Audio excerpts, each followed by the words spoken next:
Antarctic ocean, जहां लहरें, buildings जितनी ऊंची, हवाएं 100 किलोमीटर पर आर और पानी का टेम्परेचर इतना कम कि इंसानी जिस्म का खून जमने लगता है। इस ओशन में सफर करना मौत को गले लगाने जैसा ही है। ठंड और लहरों की वजह से बच भी गए तो पहाड़ों जितने बड़े बर्फ के तौदे आसानी से शिप को कुचलने की सलाहियत रखते हैं। मगर आज से 111 साल पहले, जब ना टेक्नोलॉजी इतनी एडवांस थी और ना ही शिप्स, इसी खौफनाक समंदर में 28 लोगों के एक ग्रुप की शिप फंस गई थी। खुले आसमान के नीचे उन्होंने चंद हफ्ते या महीने नहीं, बल्कि हैरतअंगेज तौर पर पूरे 2 साल गुजारे। दूर दूर तक सिर्फ बर्फ, तूफानी हवाएं, खाने पीने की कमी और मदद बुलाने का कोई चांस नहीं। यह एक ऐसी सर्वाइवल स्टोरी है जिसे दुनिया ने नाम दिया है the greatest survival story of all time. इस स्टोरी के हीरो हैं सर अर्नेस्ट शैकलटन, जो एक एक्सप्लोरर थे और उनका मिशन था इंसानी जिस्म की ताकत का एंड्योरेंस टेस्ट करना, और इसी वजह से इन्होंने अपनी शिप का नाम भी एंड्योरेंस ही रखा था। उन्होंने अपनी जिंदगी में कई खौफनाक मिशंस किए थे। 1901 में वह अंटार्कटिका तक पहुंचने के मिशन का हिस्सा रहे, लेकिन 750 किलोमीटर दूर से ही वापस हो गए। 1907 में भी उन्होंने दोबारा इस मिशन को गले लगाया, लेकिन सिर्फ 150 किलोमीटर पहले उनको वापस पलटना पड़ा। और अब की बार 1914 में उनका प्लान न सिर्फ अंटार्कटिका पहुंचने का था, बल्कि उन्होंने इस कॉन्टिनेंट को पैदल क्रॉस करने का इरादा किया था। वजह सिर्फ यह थी कि सर अर्नेस्ट शैकलटन वह करना चाहते थे जो आज से पहले किसी ने नहीं किया हो। इस मिशन को इंपीरियल ट्रांस अंटार्कटिक एक्सपीडिशन का नाम दिया गया, और क्योंकि इस मिशन की नेचर काफी खतरनाक थी, कोई भी इस मिशन पर जाने के लिए राजी नहीं था। सर अर्नेस्ट के लिए सबसे पहला चैलेंज था अपने एक्सपीडिशन के लिए क्रू को ढूंढना। तभी उन्होंने एक एडवर्टाइजमेंट लिखी और उसे दी टाइम्स न्यूज़पेपर में पब्लिश करवा दिया। याद रहे कि यह कोई आम टूर ऑपरेटर का इश्तेहार नहीं था। इसके शुरुआती अल्फाज थे मैन वांटेड फॉर हेजरस जर्नी। इसमें साफ साफ लिखा गया था कि पैसे बहुत कम मिलेंगे, जानलेवा सर्दी का सामना होगा, कई महीनों तक अंधेरे में रहना पड़ेगा, पल पल खतरों से खेलना होगा और सही सलामत वापसी की कोई गारंटी नहीं। सर अर्नेस्ट उन लोगों को अट्रैक्ट करना चाहते थे जो खतरों के सामने डरते नहीं हो। जल्द ही उन्होंने 27 लोगों के क्रू को हायर कर लिया। सर अर्नेस्ट ने इस मिशन के लिए 4 साल की प्लानिंग कर रखी थी, लेकिन जैसे जैसे वक्त करीब आने लगा, उनके एक्सपीडिशन का सपना धुंधला होने लगा, क्योंकि दुनिया में वर्ल्ड वॉर 1 का आगाज हो चुका था। सबको लगा कि शायद अब एक्सपीडिशन कैंसिल हो जाएगा, लेकिन ब्रिटेन, जो खुद भी वॉर डिक्लेयर कर चुका था, उन्होंने इंपीरियल ट्रांस अंटार्कटिक एक्सपीडिशन को इजाजत दे दी। इस मिशन के लिए एक इंतहाई मजबूत शिप की जरूरत थी, जो बर्फ से ढके अंटार्कटिक ओशन को चीरती हुई आगे बढ़ सके। पर यह कोई आम जहाज नहीं था जो आसानी से बनाया जा सके। खुशकिस्मती से ऐसा ही एक जहाज आर्कटिक में चलने के लिए पहले से मौजूद था। नॉर्वे की एक कंपनी ने यह जहाज किसी दूसरे एक्सप्लोरर के लिए बनाया था, जो उस वक्त की एलीट क्लास को इस शिप के जरिए पोलर बियर के शिकार पर लेकर जाना चाहता था, लेकिन उसका बिजनेस मॉडल फ्लॉप हो गया। सर अर्नेस्ट ने यह जहाज खरीदकर इसे एंड्योरेंस का नाम दे दिया। एंड्योरेंस को खास तौर पर अमेरिकन ऑक की मोटी लकड़ी से बनाया गया था, और डिजाइन कुछ ऐसा था कि लकड़ी बर्फ के जबरदस्त दबाव को भी बर्दाश्त कर सके। यह एक किस्म का हाइब्रिड जहाज था, जिसमें सेल्स भी थी और इंजन भी मौजूद था। अब आखिरकार वह दिन आ ही गया जिसका सर अर्नेस्ट को पिछले कई सालों से इंतजार था। 8 अगस्त 1914 को एंड्योरेंस ने इंग्लैंड के शहर प्लिमथ से सफर का आगाज किया। अगले 4 महीनों तक वह अटलांटिक ओशन में ही सफर करते रहे। पहले वह अर्जेंटीना गए, फिर वहां से साउथ जॉर्जिया आइलैंड, और वहां पर आखिरी तैयारियां मुकम्मल करने के बाद 5 दिसंबर 1914 को उन्होंने जहाज की डायरेक्शन अंटार्कटिक ओशन में वेडल सी की तरफ कर दी। एंड्योरेंस में 28 लोगों समेत 50 बड़ी नस्ल के कुत्ते भी थे, जिनको अंटार्कटिका की बर्फ में साजो सामान वगैरह खींचने के काम में लाया जाना था। 46 दिनों तक यह सफर चलता रहा, और अब वह सिर्फ एक दिन में ही अंटार्कटिका के कोस्ट पर पहुंचने वाले थे। लेकिन फिर 18 जनवरी 1915 पहली मुसीबत ने उनका रास्ता रोक दिया। हुआ कुछ यूं कि वेडल सी के ऊपर बर्फ की लेयर्स मोटी से मोटी होती गई, और एक पॉइंट पर आकर यह लेयर्स 18 फीट तक मोटी हो गई, और अब एंड्योरेंस में इतनी ताकत नहीं थी कि उन्हें चीर कर आगे बढ़ सके। यह बर्फ कहीं कहीं इतनी कमजोर भी थी कि यहीं से पैदल सफर को शुरू करना भी मुमकिन नहीं था। एंड्योरेंस अपनी मंजिल व्यासल बे से लगभग 130 किलोमीटर पहले ही बर्फ में फंस चुकी थी। शुरुआत में लगा कि शायद यह मसाला आर्जी तौर पर आया है, लेकिन असल में यह इंपीरियल ट्रांस अंटार्कटिक एक्सपीडिशन के रास्ते में आने वाला सबसे बड़ा मसाला साबित हुआ। कई दिनों तक लगातार कोशिशें करने के बाद उन्होंने 300 टन वजनी शिप को मैन्युअली आगे बढ़ाने का फैसला किया। लगातार अगले 2 दिनों तक बर्फ को काटने और रास्ता बनाने का काम करते करते क्रू बिल्कुल एग्जॉस्ट हो गया, लेकिन यह काम उनकी सोच से भी ज्यादा मुश्किल था। कई दिनों की मेहनत के बाद वह शिप को महज 300 मीटर तक ही आगे बढ़ा सके, लेकिन उसके बाद एंड्योरेंस दोबारा फंस गई। 1 महीने तक शिप को आजाद करवाने की कोशिशों के बाद आखिरकार 14 फरवरी 1915 को सर अर्नेस्ट ने हिम्मत हार ली। उन्होंने फैसला किया कि शिप को बर्फ की नेचुरल मूवमेंट पर ही छोड़ दिया जाए। हो सकता है सर्दियां ढलते ही बर्फ खुद ही टूट जाए। इस दौरान एंड्योरेंस एक विंटर स्टेशन का काम दे रही थी। क्रू इसमें अपने रूटीन का काम करने लगे, पर फर्क सिर्फ इतना था कि शिप अब एक ही जगह खड़ी थी। क्रू का जज्बा बहुत ऊंचा था और सर अर्नेस्ट ने शिप पर एक डिसिप्लिन कायम कर रखा था। वह लोग दिन भर मसरूफ रहने के लिए डिस्कशंस करते, सॉकर खेलते, एक दूसरे का हेयर कट करते और कुकिंग में टाइम गुजारते थे, सिर्फ इस इंतजार में कि एक दिन बर्फ टूटकर उनको आगे या पीछे जाने का रास्ता देगी। एंड्योरेंस में क्रू के दिन गुजारते गए और सब आपस में एक दूसरे से मजीद क्लोज हो गए। यहां तक कि जानवरों के साथ भी एक इमोशनल अटैचमेंट होने लगी। सबको उम्मीद थी कि एक दिन वह किसी सिविलाइजेशन के करीब पहुंच जाएंगे, पर शायद कुदरत को कुछ और ही मंजूर था। अप्रैल 1915 में बर्फ टूटने तो लगी, लेकिन बढ़ते हुए प्रेशर की वजह से बर्फ की लेयर्स एक दूसरे पर चढ़ने लगी और यह एक इंतहाई अनएक्सपेक्टेड इवेंट था। कंप्रेस होती करोड़ों टन बर्फ ने एंड्योरेंस पर भी प्रेशर देना शुरू कर दिया। इस पॉइंट पर सबसे ज्यादा जरूरी था कि शिप को बर्फ के प्रेशर से आजाद किया जाए। लिहाजा सबने मिलकर बर्फ को हटाने का काम किया।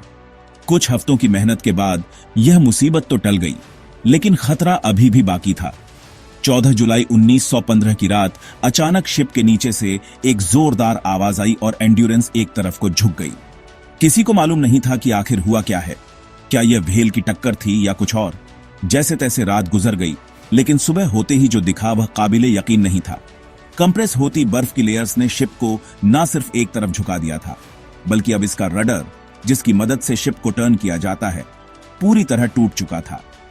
एंड्योरेंस के क्रू को अब यहां फंसे 7 महीने हो चुके थे और वह किसी भी इंसानी आबादी से कम 2000 किलोमीटर दूर थे। न किसी से कोई राब्ता, न मदद बुलाने की उम्मीद। उनको अगर किसी से उम्मीद थी तो वह थे सर अर्नेस्ट शैकल्टन। 18 अक्टूबर 1915 इंपीरियल ट्रांस अंटार्कटिक एक्सपेडिशन के सपने चकनाचूर हो चुके थे। 9 महीनों से मिशन का क्रू एक ही जगह पर फंसा था। तभी एक रात अचानक प्रेशर की एक लहर आती है, जिसने एंड्योरेंस को पलक झपकते ही 30 डिग्री एक तरफ झुका दिया। अब शिप के लीक होने का खतरा सिरों पर मंडलाने लगा। कुछ जगहों पर क्रैक्स की वजह से पानी अंदर भरना भी शुरू हो गया। सारे क्रू ने मिलकर रात भर काम किया कि किसी तरह शिप के अंदर पानी ना भर पाए, पर उनके सर पर छत का सहारा शायद यहीं तक था। 27 अक्टूबर 1915 को सर अर्नेस्ट शैकल्टन ने शिप को खाली करने का ऑर्डर दे दिया, क्योंकि जिंदगी बचाने का अब सिर्फ यही एक तरीका था। जरूरी साजो सामान बाहर निकाले गए। जानवर, खाना पीना, लाइफ बोट्स और बिस्तर वगैरह सब कुछ बाहर निकालकर अब पूरा क्रू बर्फ की चादर पर खुले आसमान तले आने पर मजबूर हो गया। पिछले कई महीनों से जिस शिप का सहारा था, वह अब उन सब के सामने बर्फ के प्रेशर तले टूटकर तबाह हो गई और आहिस्ता आहिस्ता पानी के अंदर डूबने लगी। अब सबके जहन में एक ही सवाल आ रहा था कि तैरते हुए बर्फ के तौदे पर आखिर कब तक वेट किया जाएगा। सर अर्नेस्ट शैकल्टन ने फैसला किया कि यहां पर रहना खतरे से खाली नहीं है। उनको 550 किलोमीटर दूर पॉलेट नामी आइलैंड का पता था, जहां कभी शेल्टर और सप्लाईज हुआ करती थी, पर वहां तक पहुंचने के लिए सिर्फ 3 लाइफ बोट्स का सहारा काफी नहीं था, क्योंकि जो बर्फ इतने बड़े जहाज को तोड़ सकती है, उसके लिए यह लाइफ बोट्स क्या चीज होंगी। लिहाजा फैसला हुआ इस आइलैंड तक पैदल चलकर जाने का। उन्होंने पॉलेट आइलैंड की तरफ सफर शुरू किया, जो उनके एडवेंचर का सबसे खतरनाक पार्ट था। अगले 6 महीनों तक क्रू ने जानलेवा खतरों का सामना किया।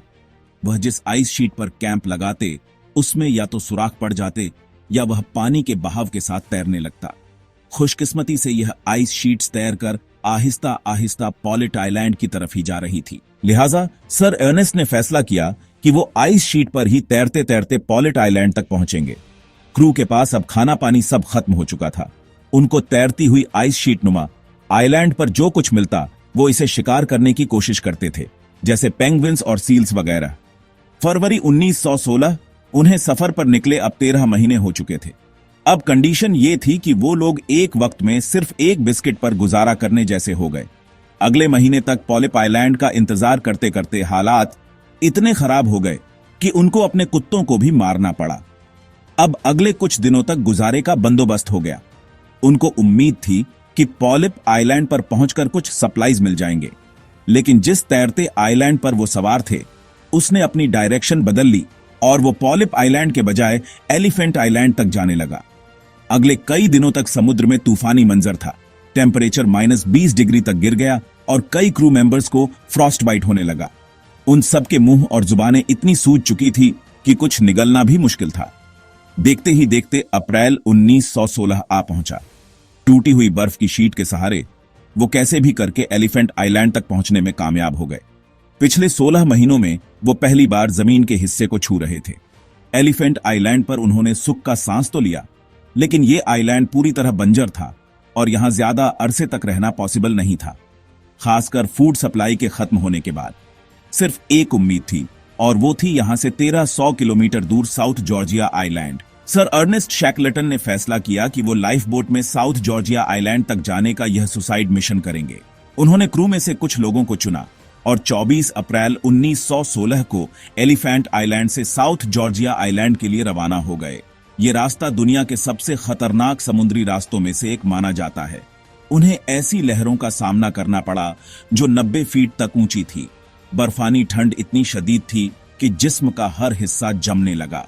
इन सब मुश्किलात के साथ साथ उनको ये सफर बिना जीपीएस और बिना कंपास के करना था। सिर्फ तारों और सूरज की मदद से हर दिन वो जी जान का जोर लगाने के बावजूद 80 किलोमीटर से ज्यादा का डिस्टेंस कवर नहीं कर पाए। 16 दिनों के बाद 10 मई 1916 को आखिरकार सर अर्नेस्ट शैकलटन और 5 crew members south Georgia island पर पहुंचने में कामयाब हो गए। पर यहां एक मसला था। वो साउथ जॉर्जिया आइलैंड की गलत साइड पर पहुंच चुके थे। उनके सामने थे 4000 फीट ऊंचे पहाड़।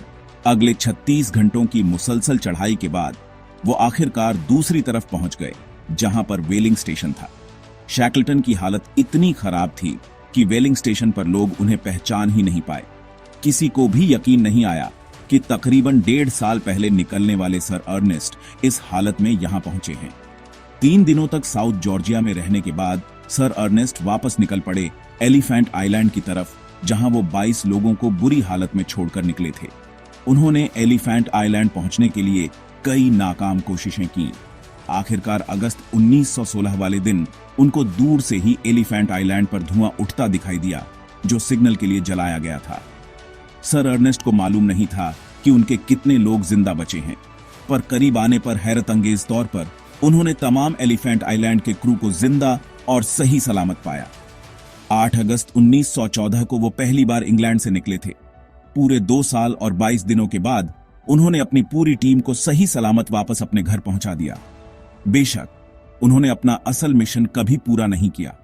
पहले भी 2 बार उन्होंने साउथ पोल तक पहुंचने के फेल्ड अटेम्प्ट्स किए और इंपीरियल ट्रांस अंटार्कटिक एक्सपेडिशन में भी वो 120 किलोमीटर पहले ही फंस गए थे। पर उनकी इस सर्वाइवल स्टोरी ने उन्हें वो मकाम दिलाया जो शायद उन्हें मिशन कंप्लीट करने पर भी नहीं मिल सकता था। इस वाकये के 107 सालों के बाद साल 2022 में एंड्योरेंस को अंटार्कटिक ओशन में आखिरकार ढूंढ लिया गया।